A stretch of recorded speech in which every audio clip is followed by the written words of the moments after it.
In a surprise move, your expedition leader pulls rank and makes the decision for the team all by himself. You're going to wait for the second window. It's not a popular decision, but it's accepted, because he explains he does have the most experience of anyone, and with previous successes, he's earned the unofficial title of the weather guru of the north side of Everest. But furthermore, he'll have no business left if he doesn't get anyone to the summit, or even worse, someone dies on his watch. And so for the next 7 days, you watch the other teams leave and listen on the radio as news comes of their successes, failures, and even deaths.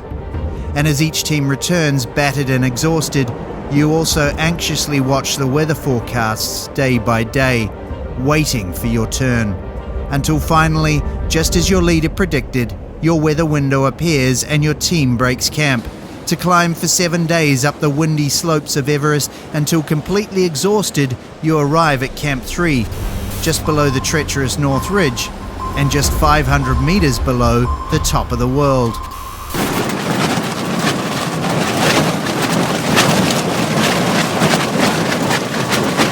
But as you rest in your tent that night, breathing bottled oxygen and waiting for your midnight call when you're scheduled to make your summit attempt, you realize something's not right.